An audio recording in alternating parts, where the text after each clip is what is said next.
HS 2026-27 third সেমিস্টারের ABTA test পেপারের set 8 নম্বর 104 পৃষ্ঠার উক্ত প্রশ্ন সেটের 100% সঠিক উত্তর প্রদান করা হচ্ছে। প্রথম প্রশ্ন, কবে আদরিণী মেলা থেকে ঘরে ফিরে আসলো? পহিলা বৈশাখ। আদরিণী গল্প থেকে লাইনটা নেওয়া হয়েছে। মোট কত টাকা পেলে কল্যাণীর বিয়ে হতে পারত? 2500 টাকা। তোমরা কমেন্ট করে জানাও তো আদরিণী গল্পে কল্যাণী কে? অবশ্যই কমেন্ট করে জানাও। পীরগঞ্জের বাবুদের বাড়ি থেকে আমরা নিমন্ত্রণ পেয়েছি।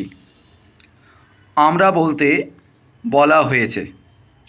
এটা সঠিক উত্তর হবে নগেন ডাক্তার ও কুঞ্জবিহারী বাবু।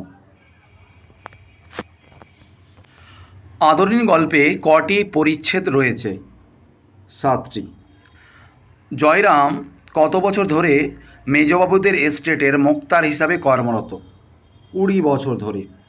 আলোচনা কেমন লাগছে অবশ্যই কমেন্ট করে জানাও। চ্যানেলে যদি অবশ্যই নতুন হয়ে থাকো অবশ্যই চ্যানেলটাকে সাবস্ক্রাইব করবে। ক্লাসটা যদি ভালো লেগে থাকে অবশ্যই লাইক দিয়ে প্রেজেন্ট করে যাবে। 1900 খ্রিস্টাব্দের 20 জানুয়ারি উদ্বোধন পত্রিকার সম্পাদককে স্বামীজি পত্র লেখেন আমেরিকা থেকে। কমেন্টে জানাও স্বামীজির পুরো নাম কি? বাংলা ভাষা প্রবন্ধটি কোন গ্রন্থের অন্তর্গত? ভাববার কথা। প্রাচীনকালে ভারতবর্ষে সমস্ত বিদ্যা ছিল সংস্কৃত ভাষায়। ধর্ম কবিতা অনুসারে আগুনের ধর্ম কি? ভস্যের চরিত, অর্থাৎ ভস্যের রচিত রচনা করা। কিছুই ছিল না, শুধু ছিল দুটি সরঞ্জাম। এক, আশীর্বাদী দুটি সরঞ্জাম। এই দুটা আশীর্বাদী সরঞ্জামের মধ্যে এক, বিশ্বাস, দুই, ভালোবাসা। বিশ্বাস বলতে এখানে উটকে বোঝানো হয়েছে, আর ভালোবাসা বলতে অসিকে বোঝানো হয়েছে। বিশ্বাস বলতে এখানে জাদু অশ্বকে বোঝানো হয়েছে, অর্থাৎ ম্যাজিকের ঘোড়াকে বোঝানো হয়েছে।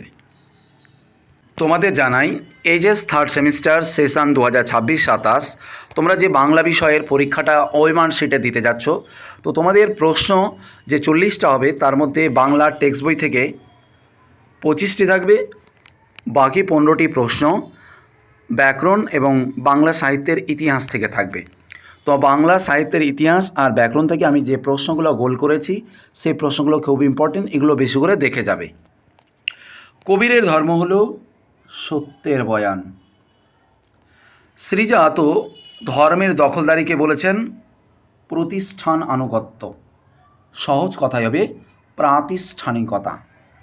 কবি মন্ত্রপুত অসির যে নামকরণ করেছেন তা হলো ভালোবাসা। মরুপথে সেই হয় উট, আকাশে পুষ্পক। পুষ্পক কি? রথ। পোর্টরাজ রোদে বেরোয়নি 3 দিন ধরে। পোর্টরাজ গল্প থেকে লাইনটা তোলা হয়েছে।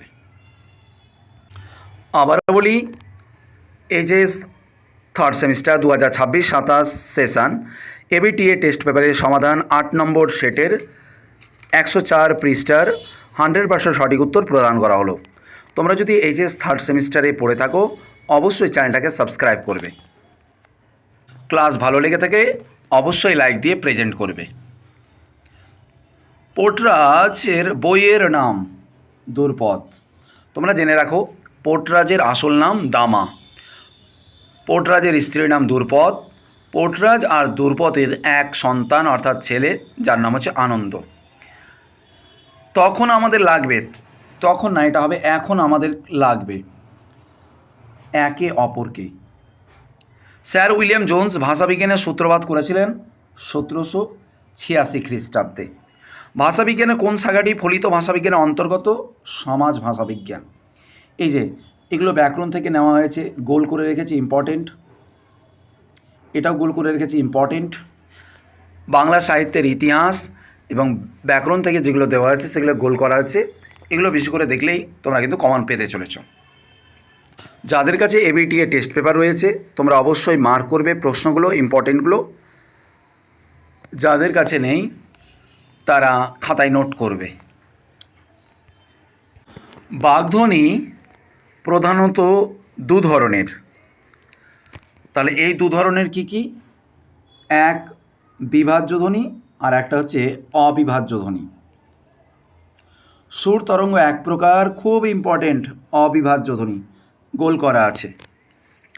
পরবর্তী প্রশ্ন, তিনটি ব্যঞ্জনধ্বনি সমাবেশে তৈরি বাংলার গুচ্ছ ধ্বনি সংখ্যা 8টি।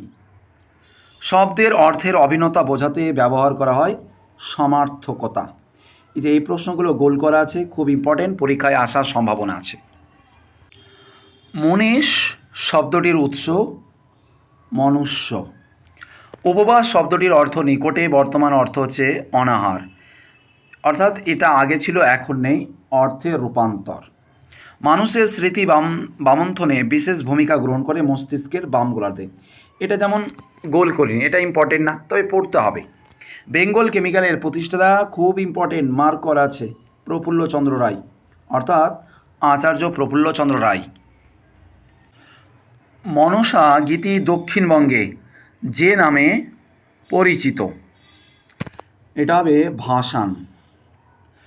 ঈশ্বর গুপ্তের মতে পক্ষীর দলের প্রতিষ্ঠাতা রামনারায়ণ মিত্র। ইংলিশ চ্যানেল জয়ী প্রথম এশীয় মহিলা হলেন, খুব ইম্পর্টেন্ট, আরতি সাহা। এবারে 31 নম্বর শূন্যস্থানের প্রশ্ন। তখনই কাগজ কলম লইয়া নিম্নলিখিত বিজ্ঞাপনটি ড্যাশ করিলেন, এটা হবে খসড়া। সঠিক, এটার সঠিক উত্তর হবে মুসাবিদা। হীরামতি সাজ পড়ানোর ওপর ড্যাশ বসালে কি ভালো দেখায়? বাঁদর। আব্দুল করিম খাঁর ধর্ম ছিল কি? গান। বড়বধূ তৈল ও সিঁদুরে তাহার ললাট রাঙাইয়া দিলেন, বাড়িতে হাতি আসিবা মাত্র পাড়ার তাবক বালক বালিকা। পরদিন বেলা 7টার সময় আসলো, শহর হইতে 2-3 জনের মধ্যে জমিদার অস্তি ছিল। প্রথমে হবে 4 নম্বরটা, 4 দিয়ে অপশন এ। এবারে 35 সত্য মিথ্যা। যারা লোকহিতায় এসেছেন তারা সকলেই সাধারণ লোকের ভাষায় অসাধারণকে শিক্ষা দিয়েছেন, এটা ভুল। যে ভাষায় মনের দর্শন, এটা সত্য, মিথ্যা সত্য, আবার সত্য, অপশন বি।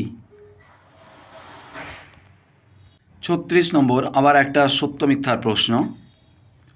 মাঝে মাঝে কেউ না কেউ এসে দৌড়ে দাঁড়াচ্ছে, সত্য। বাড়ির সামনে বটগাছে একটা কাক চেঁচাচ্ছে, মিথ্যা। মিথ্যা সত্য, সরি মিথ্যা, সত্য মিথ্যা। দুর্পদ গজগজ করে আপন মনে, সি। সত্য মিথ্যা, সত্য মিথ্যা। এ হলো শ্রাবণ মাস, এটা শ্রাবণ না, এটা হবে আষাঢ়। স্তম্ভ মেলাও। ক ল কোন ধ্বনি?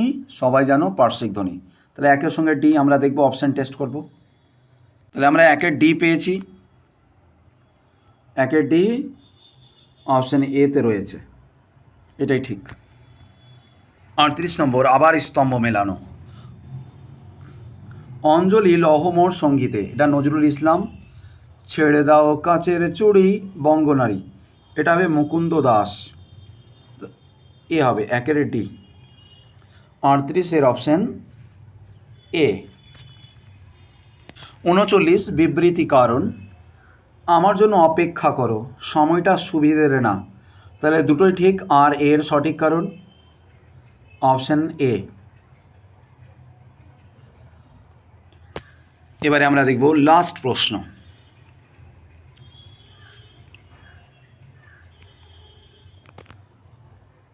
লাস্ট প্রশ্ন কেস বেসড।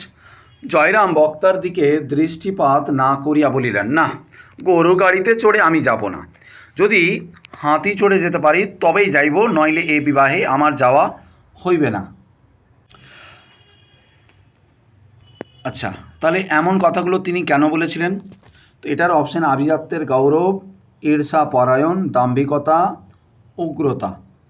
তো এটা যেটা হবে সেটা হচ্ছে যে আভিজাত্যের গৌরব। কেস বেসড কোয়েশ্চেনগুলো খুব জটিল হয়, একটু ভালোভাবে বুঝবে। যেমন এখানে আমি যেটা বলবো সেটা হচ্ছে দাম্ভিকতাও কিন্তু ঠিক হতে পারে।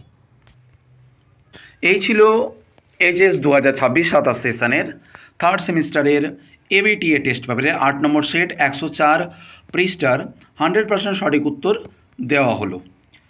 তোমরা পরবর্তী ক্লাসের জন্য অবশ্যই চ্যানেলটাকে সাবস্ক্রাইব করবে, ক্লাসটা ভালো লেগে থাকলে অবশ্যই লাইক দিয়ে উৎসাহিত করবে। আর এইচএস থার্ড সেমিস্টার তুমি যদি পড়ে থাকো সাবস্ক্রাইব করতে একদম ভুলবে না, আর লাইক দিয়ে অবশ্যই প্রেজেন্টটা করে যাবে।